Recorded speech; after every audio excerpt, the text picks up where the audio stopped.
जय हिंद प्यारे विद्यार्थियों। GK Lokesh Panchal YouTube channel पर आपका स्वागत। तो आज पढ़ने जा रहे हैं अपन राजस्थान के लोक देवता। राजस्थान के लोक देवता, राजस्थान का कोई भी एग्जाम हो कंपटीशन का, उसमें लोक देवताओं से प्रश्न हमेशा आता रहा है और आता भी रहेगा। तो आज पढ़ेंगे अपन राजस्थान के लोक देवता। लोक देवताओं को पढ़ने से पहले इन लोक देवताओं की भूमिका बनाते हैं, अपन समझते हैं लोक देवता किसे कहते हैं। हालांकि परिभाषा नहीं पूछी जाती है, लेकिन लोक देवताओं को पढ़ने से पहले इनको समझना होगा अपन को, ठीक है ना। तो देवता, सबसे पहले मैं देवता की बात करूंगा। देवता कितने प्रकार के होते हैं? देवता दो प्रकार के होते हैं। कितने प्रकार के होते हैं? दो प्रकार के। एक होते हैं पौराणिक देवता और एक होते हैं लोक देवता। देवताओं के कितने भाग हो गए? दो। एक तो होते हैं पौराणिक देवता और एक होते हैं लोक देवता। पौराणिक देवता किसे कहेंगे?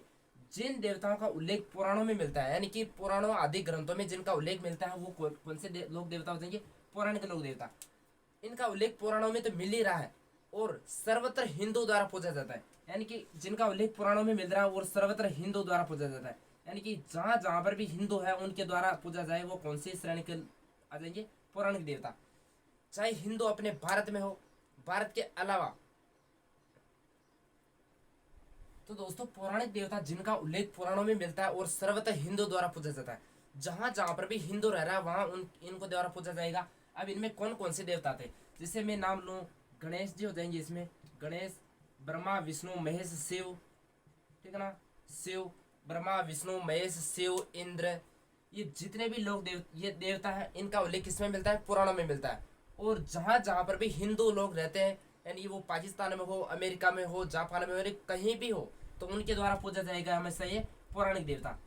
पौराणिक देवता समझ में आ गया? जिनका उल्लेख पुराणों में मिलता है और सर्वत्र हिंदू द्वारा पूजा जाता है, वो कौन सी श्रेणी के देवता हो जाएंगे? पौराणिक देवता। हालांकि ये अपने एग्जाम पे नहीं आता, लेकिन इनको समझा आपने। तो एक होता है अपने लोक देवता। लोक देवता किसे कहेंगे अपन? जो केवल क्षेत्र विशेष में पूजा जाता है। क्षेत्र विशेष में, यानी कि जैसे मैं नाम लूँ तेजाजी महाराज, तो तेजाजी को अपने राजस्थान के अलावा दूसरे कहीं नहीं जानते। तो ऐसे लोक देवता जो केवल क्षेत्र विशेष में पूजे जाते हैं, वो कौन सी श्रेणी आ जाएंगे? लोक देवता आ जाएंगे। वो लोक देवता हो जाएगा, ठीक है ना। क्षेत्र विशेष में पूजे जाते हैं। क्षेत्र विशेष में पूजे जाने वाले लोग देवता क्या कहलाएंगे? लोक देवता। जैसे अपन बात करें रामदेव जी की, तो रामदेव जी को मारवाड़ और अपने गुजरात के अलावा अन्यत्र नहीं जानते। जैसे अपन तमिलनाडु में नाम लोगे रामदेव जी, तो वो रामदेव जी को कौन सा समझेगी? जो अभी टीवी में आता है अपने बाबा रामदेव, उसको समझेंगी। तो लोक देवता वे होते हैं जो केवल और केवल क्षेत्र विशेष में पूजे जाते हैं, वो लोक देवता कहलाते हैं। ये हो गए अपने देवता। देवता दो प्रकार के होते हैं, एक पौराणिक देवता और एक लोक देवता। तो अपन राजस्थान में यानी कि पढ़ेंगे तो किसको पढ़ेंगे? अपन लोक देवताओं को पढ़ेंगे, क्योंकि अपने सिलेबस में क्या दे रखा है? लोक देवता। तो लोक देवता किसे कहेंगे? लोक देवता कैसे बनते हैं? अब इनकी एक परिभाषा, यानी कि एक शानदार एक दोहा है, राजस्थान का एक दोहा है, इसको समझिएगा। देखो, लोक देवता कैसे बनता है? एक दोहा है ये, दर जाता धर्म पलटता। दर जाता यानी कि दर का मतलब होता है धरती। धर्म, धर्म जानते हो आप? दर जाता धर्म पलटता, त्रिया पड़ता ताव, तीन दिहाड़ा त्यागरा कहीं रंग और कहीं राव। यानी कि ये दोहा लोक देवताओं से प्रचलित है। धर धर धर जाता धर्म पलटता। धर जाता यानी कि धरती, और धर्म यानी कि धर्म, त्रिया यानी कि अबला नारी, अबला नारी की आबरू बचाते हुए, यानी कि वे लोग देवता जो तीन काम करते हुए, यानी कि दर जाता धर्म पलटता, त्रिया पड़ता ताव, तीन दिहाड़ा त्यागरा कहीं रंग कहीं राव। क्या तो राजा है, चाहे तो वो राजा हो या गरीब हो, यदि ये तीन काम करते हुए अपना बलिदान देता है, शहीद होता है, तो वो आगे चलकर क्या कहलाता है? लोक देवता। तीन काम कौन कौन से? देखो, धरती की रक्षा करते हुए, यानी कि धर जाता है यानी कि धरती की रक्षा करते हुए। धर्म, यानी कि हिंदू धर्म में सबसे बड़ा धर्म किसे माना गया है? तो गाय, यानी कि गाय को सबसे पवित्र पशु माना गया है, तो हिंदू धर्म में सबसे बड़ा क्या हो जाएगा? गाय का धर्म हो जाएगा। और त्रिया यानी कि अबला नारी, यानी कि नारी की रक्षा करते हुए। ये तीन काम करते हुए, तीन दिहाड़ा यानी कि तीन काम करते हुए यदि कोई भी साधारण पुरुष हो, वो ये शहीद हो जाता है, यानी कि वीर गति को प्राप्त होता है, तो वो क्या कहलाएंगे? लोक देवता कहलाएंगे। तो ये अपने राजस्थानी में ये प्रचलित दोहा है, धर जाता धर्म पलटता, त्रिया पड़ता ताव, तीन दिहाड़ा त्यागरा कहीं रग कहीं राव। यानी कि कोई भी साधारण पुरुष हो, यदि ये तीन काम करते हुए यदि शहीद हो जाता है, अपना बलिदान देता है, तो वो आगे चलकर क्या कहलाता है? लोक देवता कहलाता है। तो ये थी अपने लोक देवताओं से संबंधित एक प्रचलित दोहा था। तो अपन विस्तार से अपन राजस्थान की जो भी लोक देवता है उनको पढ़ते जाएंगे, ठीक है ना। सबसे पहले अपन लोक देवताओं को पढ़ने से पहले मारवाड़ के पंच पेर पढ़ेंगे। मारवाड़ के पंच पेर। तो सबसे पहले पंच पेर को समझो आप। पंच पेर, पीर का मतलब ही क्या होता है? देवता। क्या होता है? देवता। पंच पीर यानी कि मारवाड़ के पंच पीर है, मारवाड़ के पंच पीर, यानी कि 5 है इसलिए 5 हो गए। यानी कि 7 पीर होते थे क्या हो जाता सप्त पीर, 8 होते थे क्या हो जाता अष्ट पीर, तो अपने पंच पीर होते क्या हो गए पंच पीर। यानी कि देवता यानी कि हिंदू इनको किस नाम से पूछते हैं देवता के नाम से, जबकि मुस्लिम किस नाम से पूछते हैं पीर के नाम से। तो ऐसे लोग देवता जिनको हिंदू प्लस मुस्लिम मुस्लिम दोनों के द्वारा पूछा जाएगा वो क्या कहलेंगे पंच पीर। यानी कि जिनको हिंदू भी पूछता है और जिनको मुस्लिम भी पूछता है तो वो क्या कहलेंगे पंच पीर। यानी कि अपने राजस्थान में मारवाड़ में 5 लोग देवता ऐसे जिनको हिंदू भी पूछते हैं और मुस्लिम भी पूछते हैं, तो वो पंच पीर कहलेंगे। अब वो 5 पीर कौन कौन से उनको देखिए, एक शानदार ट्रिक के माध्यम से अपन देखते हैं पंच पीर कौन सा है कौन कौन से है। तो शानदार ट्रिक याद रखने पर गोपा मेरा है, गोपा किसका है मेरा है, याद रखना गोपा मेरा है, ठीक है ना। इस ट्रिक से अपन क्या याद रखेंगे मारवाड़ के पंच पीर, ठीक है ना, मारवाड़ के पंच पीर हो जाएगा ये गोपा मेरा है, मारवाड़ के पंच पीर,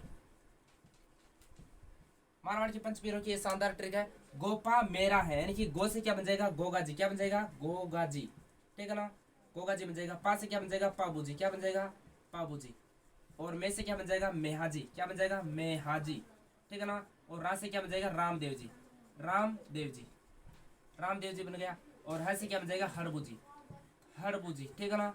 तो ये हो गए अपने राजस्थान के पंच पीर, मारवाड़ के पंच पीर। यानी कि गोपा मेरा है, गोपा किसका मेरा है, यानी गो से क्या बना गोगा जी, पा से पाबू जी, मे से मेहा जी, और है से क्या रा से क्या बना रामदेव जी, और है से बन गया हड़बू जी। और ये मारवाड़ के पंच पीर है, इनकी ये शानदार ट्रिक होगी। और अपने कला संस्कृति में एक दोहा भी चलता है जैसे पाबू हड़बू रामदे मांगलिया मेहा, पाबू हड़बू रामदे मांगलिया मेहा, पांचों पीर पदार्जो गोगा जी जेहा, गोगा जी जेहा। तो ये भी 5 पीर है। तो अब अपन जो ये पंच पीर है इनमें से एक एक लोक देवता का विस्तार से अध्ययन करेंगे। तो सबसे पहले पढ़ेंगे अपन गोगा जी, किसको पढ़ेंगे गोगा जी को पढ़ेंगे। तो बने रहिए मेरे साथ, शानदार मजा आ रहा होगा आपको। तो आज क्या पढ़ेंगे अपन गोगा जी को, ठीक है ना, गोगा जी, गोगा जी महाराज को पढ़ेंगे। तो गोगा जी महाराज को पढ़ने से पहले बोलो गोगा जी महाराज की जय। तो गोगा जी को पढ़ेंगे, ठीक है ना। आप गोगा जी के बारे में विस्तार से अध्ययन करेंगे। तो सबसे पहले देख लेते हैं इनका गोगा जी का जन्म कब हुआ था, गोगा जी का जन्म कब हुआ था। हालांकि अपन डेट ज्यादा फिक्स नहीं रहती, अलग अलग गाइडों में अलग अलग देर होती है, फिर भी देख लो विक्रम संवत 1003 आता है, विक्रम संवत 1003 आता है, ईस्वी सन 946 आता है, 946 इनका जन्म हुआ था। अब जन्म स्थान कहाँ हुआ था इनका जन्म, तो इनका जन्म की स्थान बात करें तो अपन ददरेवा राजगढ़ चूरू में जन्म हुआ था। कहाँ हुआ था ददरेवा राजगढ़ चूरू में, ददरेवा राजगढ़ चूरू हो जाएगा, ठीक है ना। इनका जन्म कहाँ हुआ था ददरेवा राजगढ़ चूरू में हुआ था। कब हुआ था जन्म, तो भाद्रपद कृष्ण नवमी को इनका जन्म हुआ था। कब हुआ था भाद्रपद कृष्ण नवमी, यानी कि कृष्ण पक्ष की नवमी के दिन किनका जन्म हुआ था गोगा जी महाराज का। तो याद रखना गोगा जी का जन्म कब हुआ था 1003 या 1003 विक्रम संवत, ठीक है ना, 3000 विक्रम संवत और 946 ईस्वी सन। ये गोगा जी का जन्म कहाँ हुआ था ददरेवा राजगढ़ चूरू में हुआ था, ठीक है ना। और कब हुआ था भाद्रपद कृष्ण नवमी, यानी गोगा नवमी कब मनाई जाती है भाद्रपद कृष्ण नवमी को क्या मनाई जाती है गोगा नवमी, ठीक है ना, ये याद रखना। फिर बात करते हैं अपन इनके माता पिता से बात कर लेते हैं। तो इनके पिता का क्या नाम था, यानी कि गोगा जी के पिता का क्या नाम था, तो पिताजी का नाम हो जाएगा जेवर सिंह, क्या नाम हो जाएगा जेवर सिंह चौहान, ठीक है ना, जेवर सिंह हो जाएगा इनके पिता का नाम। अब इनकी जो माता का क्या नाम था, इनकी माता का नाम हो जाएगा माता, जो गोगा जी थे इनकी माता का नाम हो जाएगा बाछल दे, क्या नाम हो जाएगा बाछल दे। दे का अर्थ है इनके पहले क्या दे का अर्थ होता है देवी, यानी कि माता का नाम क्या हो जाएगा बाछल दे। यानी कि बाछल दे और जेवर सिंह से कोई संतान नहीं होने की वजह से इन्होंने एक शादी और की थी, यानी कि बाछल दे की बहन थी काछल दे, क्या नाम था काछल दे, काछल दे। यानी कि जेवर सिंह की शादी किसके साथ हुई थी बाछल दे के साथ। बाछल दे और जेवर सिंह से कोई संतान नहीं होने की वजह से ये इन बाछल देवी की कहने से काछल दे की बहन थी, तो बाछल दे के कहने से काछल दे के साथ विवाह करते हैं कौन अपने जेवर सिंह। तो काछल दे और जेवर सिंह से संतान होते हैं, 2 पुत्र होते हैं इनके अर्जन व सर्जन। कितने पुत्र होते हैं अर्जन व सर्जन, ठीक है ना, अर्जन व सर्जन। यानी ये काछल दे के कितने पुत्र हुए 2 पुत्र, क्या क्या नाम था उनका अर्जन व सर्जन। ये किन किन के पुत्र थे, यानी कि जेवर सिंह व काछल दे के कितने इनसे पुत्र हुए थे अर्जन व सर्जन। काछल दे और बाछल दे दोनों क्या थी बहनें थी, यानी कि इनके पुत्र हो गए तो फिर ये थोड़ी क्या हो गए जले लगे, अब इनके पुत्र हो गया। तो फिर बाद में ये अपने एक गुरु के पास जाती है, ये किसके पास जाती है गुरु गोरखनाथ के पास जाती है, किसके पास जाती है गोरखनाथ के पास। गोरखनाथ से ये विनती करती है कि मेरे कोई पुत्र नहीं है तो आशीर्वाद दो। तब गोरखनाथ ने क्या दिया था गूगल फल दिया था, क्या दिया था गूगल फल, गूगल जो आप सर्च करते हो ये चलाती ये नहीं है, गूगल फल दिया था इन्होंने, ठीक है ना। किसने दिया था? गोरखनाथ ने। पाछल देखो गूगल फल दिया, यानी कि गूगल फल से इनके पुत्र हुआ गुग्गा। क्या नाम था? गुग्गा। यानी कि यही गुग्गा आगे चलकर परिष्कृत होता होता क्या बन जाता है? गोगा जी बन जाता है, ठीक है ना। अब गोगा जी के गुरु का नाम भी क्या हो जाएगा? गोरखनाथ। इनके माता की गुरु गोरखनाथ, तो इनके गुरु का नाम भी क्या हो जाएगा? यानी कि गोगा जी के गुरु का नाम पूछे तो क्या हो जाएगा? गोरखनाथ इनके गुरु का नाम हो जाएगा, ठीक है ना। अब धीरे धीरे अर्जन सर्जन भी बड़े हो गए, यानी कि बड़े कौन थे? जेवर सिंह के, तो अर्जन सर्जन यानी कि यानी कि गोगा जी थे जो अच्छे काम किए थे। गोगा जी ने अच्छे कार्य किए थे, तो आगे चलकर राजा किसको बनाया गया? गोगा जी को आगे राजा बना दिया गया था, ठीक है ना। फिर बाद में ये चलने लगे, कौन? अर्जन व सर्जन। अर्जन सर्जन चलने लगे, यानी कि राजा इसको कैसे बना दिया। फिर बाद में इनके दो साथी थे, साथी कह दो या सहयोगी कह दो, साथी, ठीक है ना। गोगा जी के दो सहयोगी थे, एक का नाम हो जाएगा अपना बज्जू कोतवाल। बज्जू कोतवाल, बज्जू कोतवाल व जवाहर पांड्या। क्या नाम हो जाएगा? जवाहर पांड्या। जवाहर पांड्या, यानी कि गोगा जी के दो साथी थे। क्या क्या नाम मिलता है उनका? एक का नाम मिलता है बज्जू कोतवाल और एक का नाम मिलता है जवाहर पांड्या।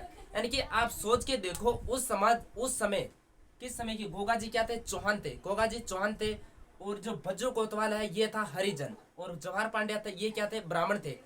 उस समय छुआछूत और इतना मतलब समाज में छुआछूत होती थी, उसके बावजूद भी गोगा जी चौहान ने किसको अपना दोस्त बनाया, यानी कि अपना साथी बनाया? बज्जू कोतवाल, यानी कि एक हरिजन होने के बावजूद भी इनका साथी। तो ये तीनों साथी थे, अच्छे काम किया करते थे, यानी कि गुरु जी की सेवा किया करते थे। किसकी? गोरखनाथ की। तब गोरखनाथ इनको सिद्धि देते हैं। किसकी सिद्धि देते हैं? सांपों की सिद्धि देते हैं। किन्हें? गोगा जी को सांपों की सिद्धि देते हैं। और गोरखनाथ ने कहा था ये सिद्धि तभी फलीभूत होगी जब आप मतलब अच्छा कार्य करोगे, गायों की रक्षा करोगे, धर्म की रक्षा करोगे, तभी जाकर ये सिद्धियां क्या होगी? फलीभूत होगी। फिर बाद में गोगा जी जो ग्रंथ दिए थे गोरखनाथ के द्वारा, तभी उनको क्या करते हैं? इनका अध्ययन करते रहते हैं, अध्ययन करते रहते हैं। आगे पढ़ेंगे। और फिर बाद में गोगा जी ने यानी कि इन अध्ययनों का, इनका जो ग्रंथ दिए थे, इनकी सिद्धियां प्राप्त कर दी थी इन्होंने। फिर बाद में आगे क्या किया इन्होंने? यानी कि इनकी शादी करने के लिए, यानी कि इनकी एज ज्यादा हो गई थी गोगा जी की, तो ये शादी कर दे। तो मारवाड़ में इनके अलावा कोई पत्नी बसती नहीं। तब ये जो सांपों की सिद्धियां थी उनके द्वारा बासक देवता को प्रकट करते हैं, यानी कि बासक यानी कि नाग देवता को प्रकट करते हैं। और उस नाग देवता को कहते हैं कि मारवाड़ में कोई भी एक सुंदर सी कन्या हो उसको जाकर डस जाना है।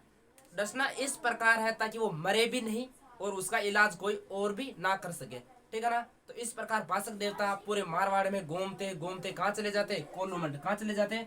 कोल्लूमंड। कहाँ पड़ता है? जोधपुर में, ठीक है ना। कोल्लूमंड में चला जाता है। कोल्लूमंड में एक अपने राजा ये शासक थे बुड्ढो जी। कौन थे?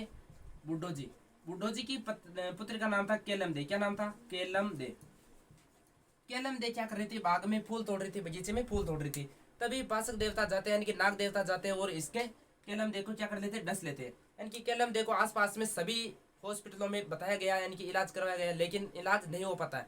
तब पता चलता है कि इसका इलाज कौन करेंगे? गोगा जी करेंगे। तब गोगा जी जाते हैं वहाँ किसके पास? केलम दे का इलाज करने गोगा जी जाते हैं। तो जैसे ही गोगा जी पहुंचे इनका इलाज कर दिया। फिर बाद में बुड्ढो जी ने और इनके घर वालों ने कहा कि क्या फीस लोगे गोगा जी, यानी कि इलाज किया उसका पैसे तो देने पड़ेंगे ना, यानी कि कितनी फीस लोगे। तो फिर गोगा जी ने कहा यहाँ फीस वीस का कोई काम नहीं है, यानी कि यहाँ फीस वीस नहीं लेते, पूरा थान नहीं लेते। पूरा थान का मतलब समझ ही चुके होंगे आप, यानी कि शादी करनी पड़ेगी। अब क्या करनी पड़ेगी? शादी करनी पड़ेगी। तो केलम दे की शादी किसके साथ कर देते हैं? गोगा जी के साथ, ठीक है ना। तो गोगा जी की पत्नी का क्या नाम हो जाएगा? केलम दे। क्या नाम हो जाएगा? केलम दे। यानी कि गोगा जी ने ये सिद्धि सीख ली थी, यानी कि बासक देवता को प्रकट किया और क्या कर लेते थे? शादी कर लेते। तो इनकी पत्नी नहीं थी, पत्नी थी। एक बार इन्होंने और बासक देवता को प्रकट किया और यूपी चला गया। वो बासक देवता कहाँ चले जाते? यूपी में एक सरियल नाम की कन्या थी, सरियल, उसके यानी कि उसको डस लेते और उनसे भी गोगा जी क्या कर लेते? विवाह कर लेते। तो इनकी पत्नियों का नाम लिखना, ठीक है ना। पत्नी नहीं थी इनकी, क्या थी? पत्नियां। तो एक तो हो जाएगी केलम दे। केलम दे जो कहाँ की थी? कोल्लूमंड बुड्ढो जी की पुत्री थी। एक दूसरी हो जाएगी सरियल। क्या नाम मिलता है? सरियल। तो ये कहाँ की थी? यूपी की थी, ठीक है ना, यूपी की। तो यानी कि गोगा जी की पत्नियां कितने हो गई? दो। यानी कि गोगा जी के पुत्र कितने हुए थे? 47। कितने हुए थे? एक नहीं, दो नहीं, 47 पुत्र हुए थे। किनके? गोगा जी के, ठीक है ना। फिर बाद में देखते हैं गोगा जी के बारे में। यानी कि गोगा जी उस समय क्या अपने मध्यकालीन समाज में, यानी कि उस समय क्या हुआ करता था? मुस्लिम आक्रमण ज्यादा ही हुआ करता था, मुस्लिम आक्रमण। तो मोहम्मद गजनवी था। कौन था? मोहम्मद गजनवी। यानी कि मोहम्मद गजनवी ने यानी कि सोमनाथ मंदिर को लूटने आया था। सोमनाथ मंदिर कहाँ पड़ता है? गुजरात में पड़ता है, ठीक है ना। सोमनाथ मंदिर को लूट कर वापस जा रहा था ये कौन? महमूद गजनवी, ये गजनी का शासक था। तो ये अपने इधर अपने राजस्थान से होकर गुजरता है। तो ये क्या करता है? गायों की लूटपाट करता है। तो गायों का बचाने का काम कौन करते थे? गोगा जी। तब गोगा जी के जो दो मोसेरे भाई थे यानी कि अर्जन सर्जन थे ना, अर्जन सर्जन ने इनकी आसपास की गायों को पकड़कर किन को सौंप दी? गजनवी को सौंप दी। किसको सौंप दी? गजनवी को। फिर गोगा जी गायों की रक्षा करेंगे, तो गोगा जी ने गायों की रक्षा करते हुए अपना बलिदान दे दिया, ठीक है ना। तो एक अपना स्थान पड़ता है शीर्ष मेड़ी। क्या नाम है? शीर्ष मेड़ी। शीर्ष मेड़ी यानी कि मेड़ी, गोगा जी के जो मंदिर होता है उसे क्या कहते हैं? मेड़ी कहते हैं। शीर्ष मेड़ी हो जाएगा, ठीक है ना। शीर्ष मेड़ी, शीर्ष मेड़ी। ये शीर्ष मेड़ी कहाँ है? ददरेवा राजगढ़ चूरू में। कहाँ? ये ददरेवा राजगढ़ चूरू में है।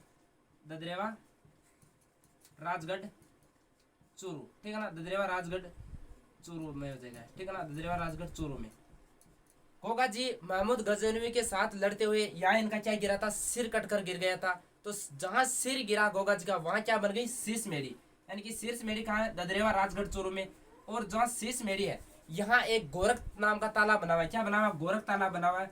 गोरख तालाब का ऐसा कहा जाता है, गोरख तालाब की मिट्टी यानी कि गोरख तालाब की जो मिट्टी होती है उसको सांप काटे स्थान पर लगा दिया जाता है। यानी कि गोरख तालाब की मिट्टी का सांप काटे हुए स्थान पर लेपन कर दिया जाता है, तो सांप के जहर का असर नहीं होता है, ऐसा बताया जाता है। कहाँ के तालाब का? गोरख तालाब। ये कहाँ बना हुआ है? शीर्ष मेड़ी, ददरेवा राजगढ़ चूरू के पास में ये बना हुआ है। और इनका जहाँ धड़ गिरा यानी कि यहाँ पे तो क्या गिरा था? इनका सिर गिरा था। और जहाँ पे धड़ गिरा था यानी कि धड़, यानी कि सिर से नीचे का क्या होता है? धड़। यानी कि जहां इनका धड़ गिरा था वहां क्या बन जाती है? धुर मेड़ी। आज ये धुर मेड़ी करते करते यानी कि वो परिष्कृत होकर क्या बन जाता है? धुर मेड़ी, ठीक है ना। ये धुर मेड़ी। धुर मेड़ी कहाँ पड़ता है? अपना गोगा मेड़ी हनुमानगढ़ में पड़ता है, ठीक है ना। गोगा मेड़ी, मेड़ी आप समझ चुके हैं। मेड़ी का अर्थ क्या होता है? मंदिर। गोगा मेड़ी नौहर तहसील हनुमानगढ़ में, नौहर तहसील हनुमानगढ़ में, ठीक है ना। ये इतना याद रखना। तो गोगा जी के कितने मंदिर हो गए राजस्थान में? 2 हो गए अभी तक। कितने हो गए? 2। यानी कि एक तो हो गया शीर्ष मेड़ी जो कहा ददरेवा राजगढ़ चूरू में, जहाँ इनका क्या गिरा था? सिर गिरा था। उसके बाद में धड़ मेड़ी यानी कि दूर मेड़ी, ये कहा? गोगा मेड़ी नौहर हनुमानगढ़ में, नौहर तहसील हनुमानगढ़ में। यहाँ जो ये दूर मेड़ी है, इस जो मंदिर का निर्माण किसके द्वारा करवाया जाता है? यानी कि गोगा जी की पीढ़ी में आगे चलकर एक कायम खाने मुस्लिम हुए थे। यानी कि 17वीं पीढ़ी में कायम सिंह नाम के कोई व्यक्ति हुए थे इनके गोगा जी के। तब मुसल जबरदन इनको मुस्लिम बना दिया गया। किसको? कायम सिंह को। तो आगे चलकर ये क्या कहलाए? कायम खाने मुस्लिम। कायम खाने मुस्लिम यानी कि कायम खाने के कहने पर फिरोज शाह तुगलक ने, फिरोज शाह तुगलक के द्वारा गोगा जी के मंदिर का निर्माण करवाया जाता है। फिरोज शाह तुगलक के द्वारा, फिरोज शाह के द्वारा गोगा जी के मंदिर का निर्माण करवाया जाता है। ये कहाँ करवाया था? जो गोगा मेड़ी में, जो नौहर गोगा मेड़ी में जो अभी मंदिर बना हुआ है उसका निर्माण फिरोज शाह तुगलक के द्वारा करवाया जाता है। और भी मकबरे नुमा आकृति में। किसकी आकृति में करवाया जाता है? मकबरे नुमा आकृति में। और प्रवेश द्वार पर बिस्मिल्लाह शब्द अंकित है। क्या अंकित है? बिस्मिल्लाह शब्द, बिस्मिल्लाह, बिस्मिल्लाह शब्द अंकित है। कहाँ पे? गोगा जी का जो नौहर तहसील हनुमानगढ़ में गोगा मेड़ी में जो मंदिर बना हुआ है उसका निर्माण फिरोज शाह तुगलक ने करवाया था मकबरे नुमा आकृति में। और प्रवेश द्वार पर क्या अंकित करवाया गया? बिस्मिल्लाह। बिस्मिल्लाह एक अरबी भाषा का शब्द है जिसका अर्थ होता है श्री गणेश करना, यानी कि शुरुआत करना। ये इनका मंदिर हो जाएगा। और जो गोगा मेड़ी में जो गोगा जी का जो मंदिर है इसका आधुनिक निर्माण करवाया था अपने महाराजा गंगा सिंह ने। किसने करवाया था? महाराजा गंगा सिंह के द्वारा उसका आधुनिक निर्माण करवाया जाता है। और उसमें ओम की आकृति अंकित करवाई जाती है, ठीक है ना। पहले कौन सी आकृति थी? बिस्मिल्लाह। प्रवेश द्वार पर किसने निर्माण करवाया था? फिरोज शाह तुगलक ने। जो अभी गोगा मेड़ी में जो गोगा जी का मंदिर बना हुआ है उसका आधुनिक निर्माण जो अभी वर्तमान स्वरूप देखने को मिलता है उसका निर्माण किसने करवाया था? महाराजा गंगा सिंह, जो बीकानेर के निवासी थे ये। इन्होंने गंगा उसका आधुनिक निर्माण करवा के ओम की आकृति अंकित करवाई। किसकी आकृति अंकित करवाई? ओम की आकृति अंकित करवाई थी, ठीक है ना। और गोगा जी के 2 मंदिर हो गए, ये शीर्ष मेड़ी, एक हो गया इनका शीर्ष मेड़ी, और एक हो गया दूर मेड़ी। अन्य राजस्थान में एक इनका और मंदिर है गोगा जी की ओल्डी। क्या कहते हैं उन्हें? गोगा जी की ओल्डी। ओल्डी का अर्थ होता है झोपड़ी। क्या होता है? झोपड़ी, ठीक है ना। ये कहाँ है? किलोरियों की ढाणी।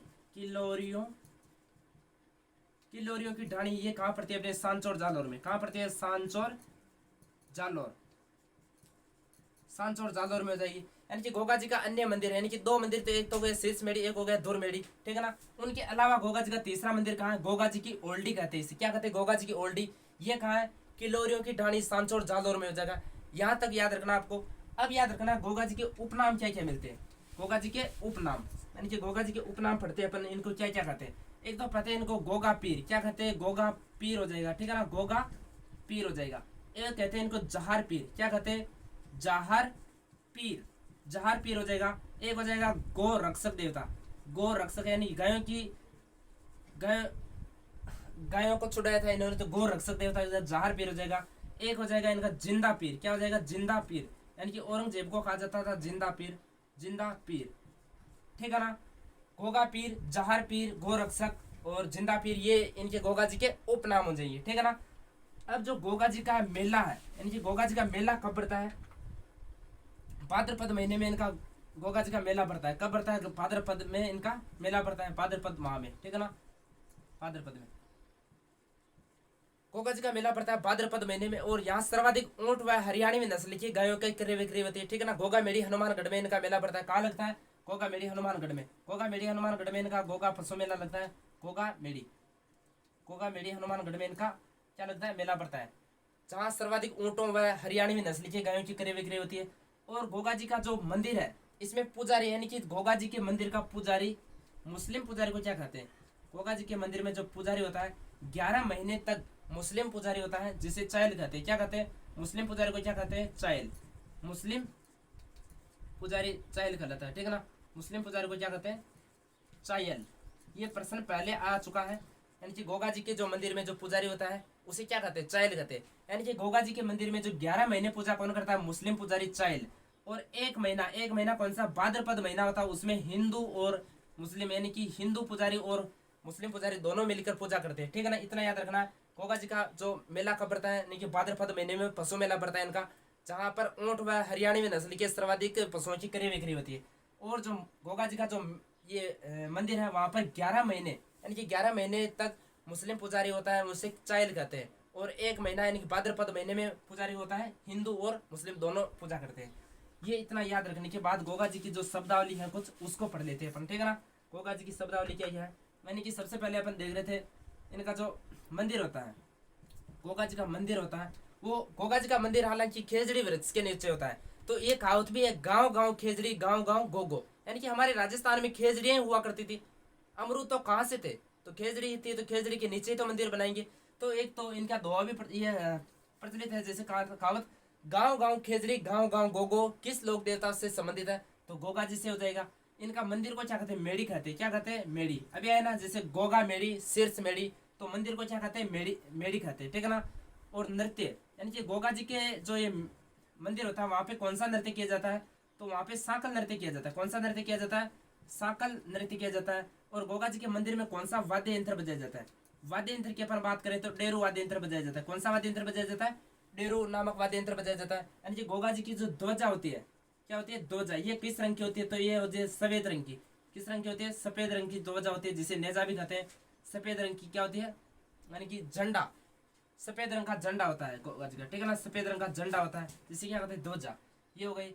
और बात करें अपन, जैसे गोगा जी की घोड़ी का क्या नाम था, घोड़ी, घोड़ी की बात करें तो घोड़ी का नीली घोड़ी हो जाएगा, क्या हो जाएगा, नीली घोड़ी, यानी कि नीला घोड़ा रामदेव जी का था, तो ये हो जाएगी नीली घोड़ी।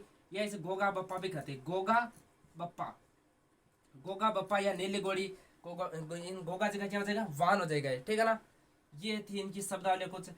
मंदिर को मेड़ी कहते हैं, नृत्य साकल नृत्य किया जाता है, वाद्य यंत्र डेरू वाद्य यंत्र, और ध्वजा सफेद झंडा होता है, और घोड़ी नीली घोड़ी होती है, ठीक है ना। और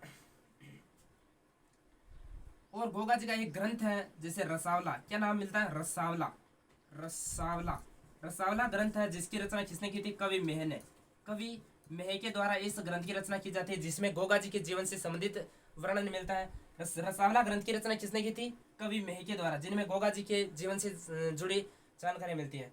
तो गोगा जी के बारे में अपने महत्वपूर्ण जानकारी पढ़ लिए। और एक होती गोगा राखड़ी, गोगा राखड़ी, गोगा राखड़ी, गोगा राखड़ी होती है जो गोगा जी की राखी होती है, जो हल व हाली दोनों के बांधी जाती है। कौन सी राखी हो जाएगी, गोगा राखड़ी, जो हल व हाली के बांधी जाती है। तो गोगा जी के जीवन से संबंधित है, गोगा जी के बारे में अपने महत्वपूर्ण जानकारी जो थी वो अभी इसमें इस वीडियो में बात की है। तो लोक देवताओं से संबंधित जो ये वीडियो बनाया है मैंने, आपको बहुत ही शानदार तरीके से समझ में आएगा। और ऐसे ही ऐसे ही सपोर्ट करते रहिए और वीडियो को लाइक और सब्सक्राइब करें और अपने दोस्तों के साथ शेयर करें। मिलते हैं अगली क्लास में। जय हिंद।